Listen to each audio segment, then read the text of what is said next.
Hello, welcome to my YouTube channel. My name is Tyler and this is my March wrap-up. In my last video, I said I was going to be wearing the same outfit, but my camera battery died, and by the time it finished charging, the painter had shown up to come finish up my office, so I didn't record. So it's the next day, it's April 1st, and I'm wearing a different outfit.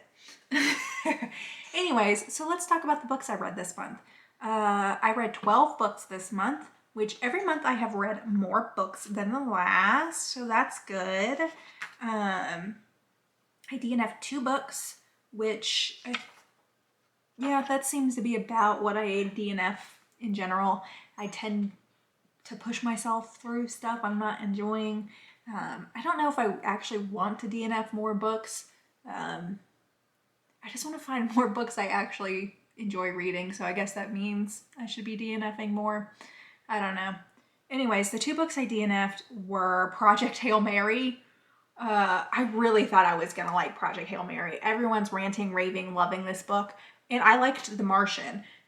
So I was like, I'll love this book. I didn't. I thought the character was like the exact same as the character in The Martian, which I thought worked fine in The Martian, but was just really irritating in Project Hail Mary. I didn't like it. I didn't like the character. Yeah, I don't know. I can't really tell. And I was just bored. Like, I don't know. I just didn't like it or care for it. So I DNF'd it. And this is why I think my wrap-ups will be vlog style from now on, just because I can't keep all my thoughts in my head for a whole month. So look forward to vlogs in the future, because I know I had more thoughts about Project Hail Mary and like a more detailed reason for DNFing it at the time. I just can't remember what it is because my memory sucks.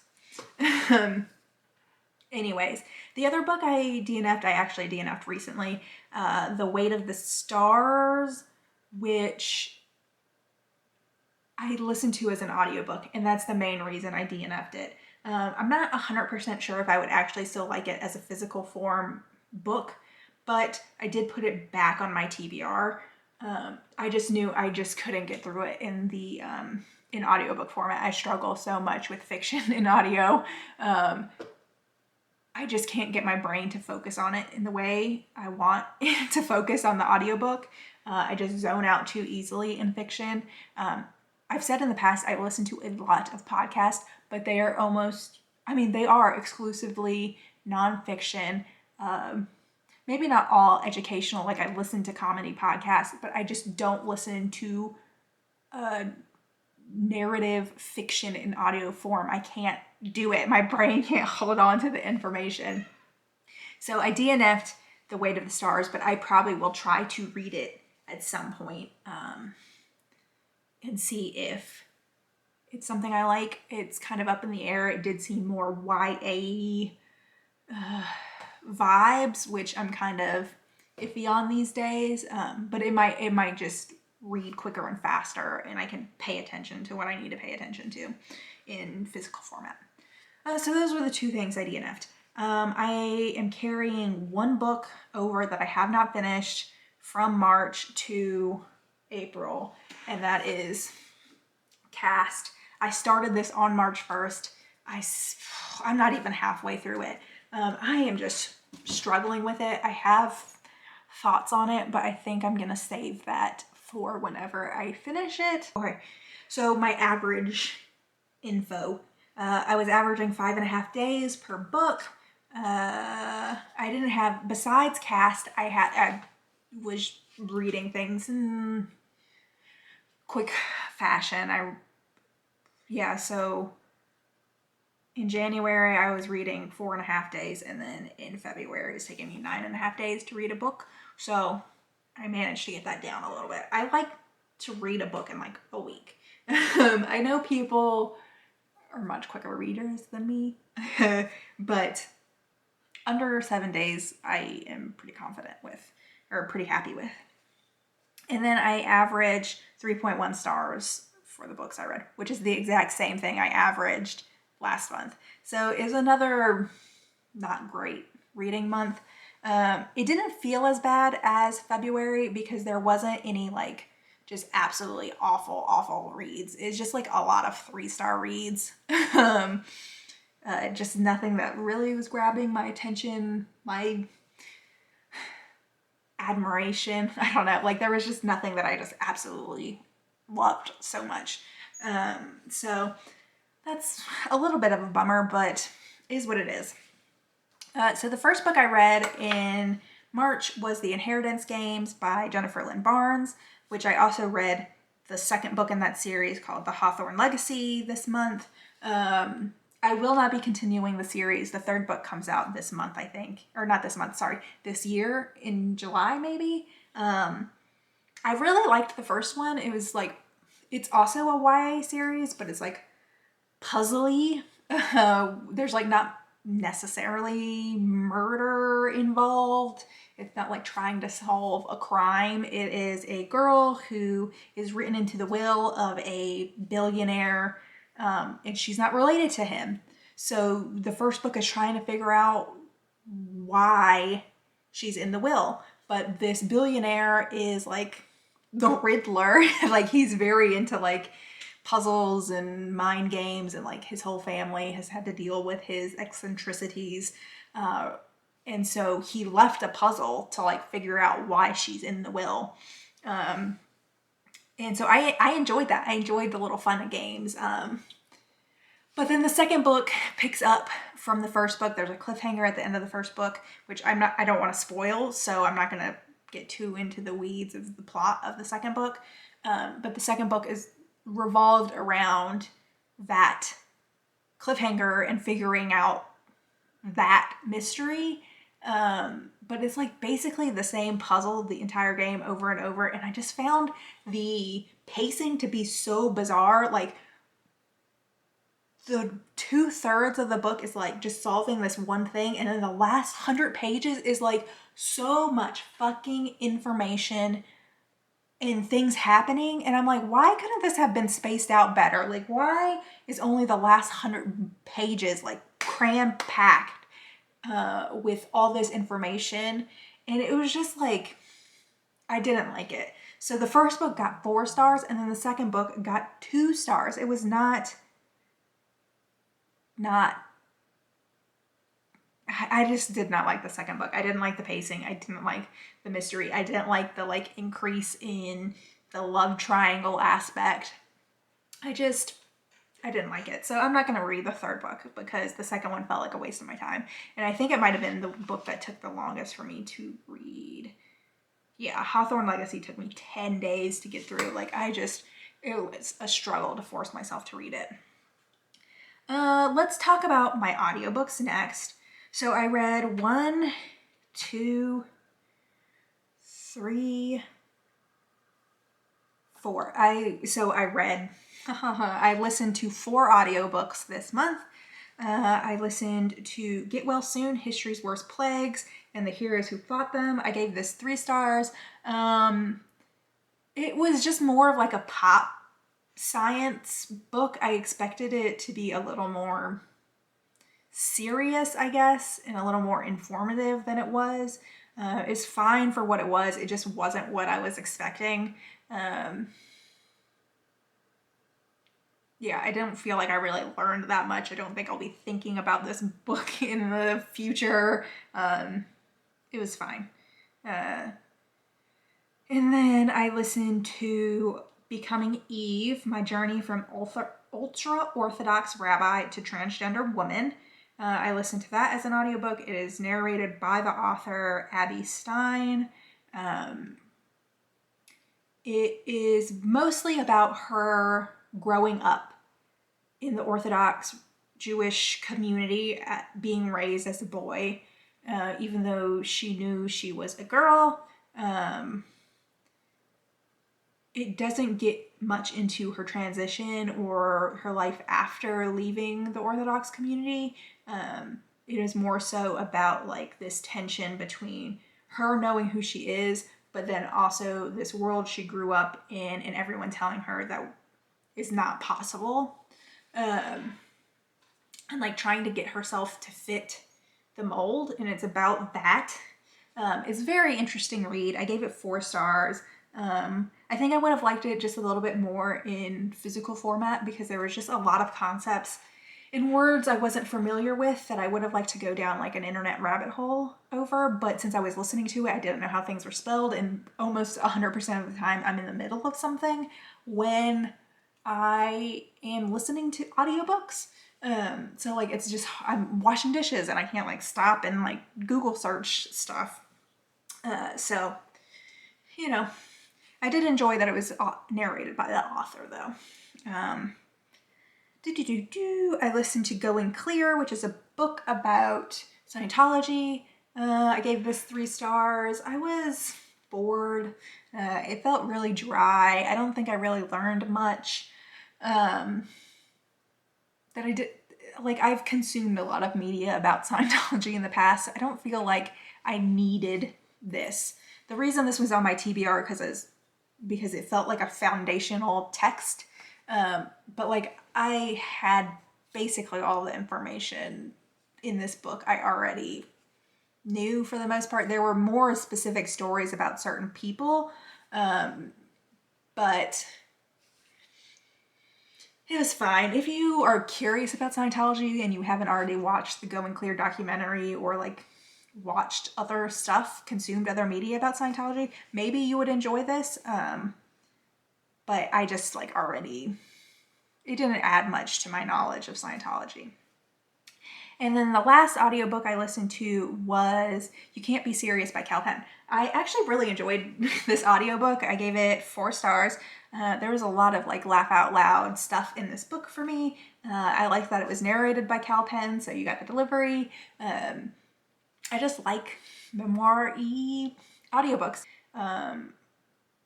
And I think Penn is also interesting because he's an actor, so you get like these he's an actor and a comedian, so you get these Hollywood stories, and he's also funny, but he also like worked in politics, so that was also an interesting little shift of like hearing about his life in DC, when he also has this like comedian Hollywood kind of style almost. Like I don't think a book by like, I don't know, some other DC staffer would be as entertaining or have like the same takes on DC as someone like Penn. So just, I really enjoyed it. And on that topic, the reason I listened to that was I had read Mindy Kaling's newest book this month as well, Nothing Like I Imagined Except for Sometimes. I've read all of Mindy's other books. I really enjoy the way she writes. She makes me laugh when I read her works. Unfortunately, this was like the weaker of her books for me. I only gave it 3 stars. It's a collection of 6 books that are really just like short stories. And a lot of them were just like about motherhood, which wasn't really my cup of tea. I don't really like reading about motherhood that much. I'm not a mother. I'm never gonna be a mother. And so like looking at motherhood is not something I really enjoy to read about. But that got me like in the mood for like haha funny comedian books, which is why I ended up listening to the Penn book. On the topic of motherhood, I also read The School for Good Mothers this month. What did I give this? Yes, I gave it 3 stars. I was really excited about this book. I really wanted to read this book because I was under the impression it was like a very dystopian book. That's not really what I got. I won't say it's not dystopian, but it is really just a very bleak portrayal of motherhood, the perils of motherhood, how society judges mothers and parents, and it is just like, to be quite honest, it did not feel that much different than our real world. There's very little sci-fi that goes into this book. There are small little references alluding to them being in a more technologically advanced future, but it's not that unimaginable. So there's like a pheromone dating site, but like they're still driving cars as far as I can tell. Or, you know, it's not that different. The dystopian elements are a ratcheting up of policing parenthood. But like, it's not that far of a stretch from how parenting or policing of parenthood works currently. Like, there's one big sci-fi element when she gets to the school, but like, that's not the driving narrative or force of this story. It is about the main character, Frida, and it is about her relationship with her child. It's about wanting to be reunited with her child. It is about her life, and maybe how it affects her parenting choices. And, you know, there are other mothers, and you hear a little bit about their life and the parenting choices they made. But it's not a sci-fi book. Like, it's real. That's what I knew going into it. It was gonna be about motherhood, and I expected it to be kind of grim. But I expected the dystopian elements to make this a very strong book for me. But it really was not there. It was not a big sci-fi book. It really was not. It is a character book. It is about Frida. It is about motherhood. It is about how we judge the choices people make as parents. And like I said, that's not really a thing I enjoy reading about. Like, I won't say I get why people like this book. It is well written. The way it's written made me want to keep reading, even though I was struggling so much with the topic. I will read the next book that she puts out because it's so well written. The character of Frida is so fleshed out. This though is not the story for me. It really truly is not. I think there are a lot of people that this will resonate with. They will find intriguing. They will want to read. They can't put down. But it was hard for me to read. It really truly was hard for me to read. So yeah. Let's see, what else have I read this month? I think I've talked about most things. I read one trade paperback. I read a Miles Morales trade paperback, straight out of Brooklyn. I gave that 4 stars. I really can't remember much about what was in this trade paperback. I just like Miles Morales Spider-Man. I do think this was the first time I'd read a superhero comic in ebook format, and I did not really like it that much. In the past, I had kept up on my trade paperbacks through libraries, physical copies. So I think I'll have to go back to that if I want to keep reading this particular Miles Morales arc, because it's harder to see the like action on a tiny phone screen. I read Run by John Lewis. Where is it? Oh, is it not down here? Oh, here it is. I read this. I gave it 3 stars. It was just a lot of like introductions to people. Like, it was just like a lot of introducing people, introducing organizations. And it was just kind of boring. I think the art is beautiful. I can't remember what the first book of March was like. I think that might have been similar in tone, except March, I'm almost certain, starts with John Lewis's life as a child. Whereas this is kind of like picking up in the middle, and then having it be such a like exposition dump sort of, makes it kind of boring to read. But I think the art is beautiful. I think the rest of the series will probably be fine. They're probably just trying to lay the groundwork for the rest of the series. It just probably would have been better to read like all of them together, if you know what I mean. So I also, like, that's hardback and it was so difficult to read, like it would not lay open flat. So I ended up actually reading like the back half of it on my phone, like borrowed the e-copy of it and read it on my phone just because I found it so difficult to read in the way it's bound. It's like bound so freaking tight. It's very hard to read and it was like hurting my hands. Let's see. Oh, I read an anthology, which I almost never read anthologies because they always tend to just be like, okay, like there are good stories and there are bad stories. So I read Love After the End, an anthology of two-spirit and indigiqueer speculative fiction. So this is indigenous queer short stories. And they're all like, I don't want to say they're all happy, but they are imagining a better way of life. So they're like sci-fi, but not all of them are sci-fi. Some of them are a little more grounded. Well, actually, maybe all of them are sci-fi. Some are more like hard sci-fi than others. But I really enjoyed it. I gave it 4 stars. There were some stories I really absolutely loved in this. I know I put them on my review of this book. Let's see what I wrote. Anthologies tend to be pretty average on the whole for me, which I just said, but I really enjoyed this one. Just said that. My favorite stories were History of the New World by Adam Garnett Jones, How to Survive the Apocalypse for Native Girls by Kai Minoche Powell. Sorry if I mispronounced all of those things. And Story for a Bottle by Darcy Little Badger. Yeah, there were multiple stories I really, really enjoyed.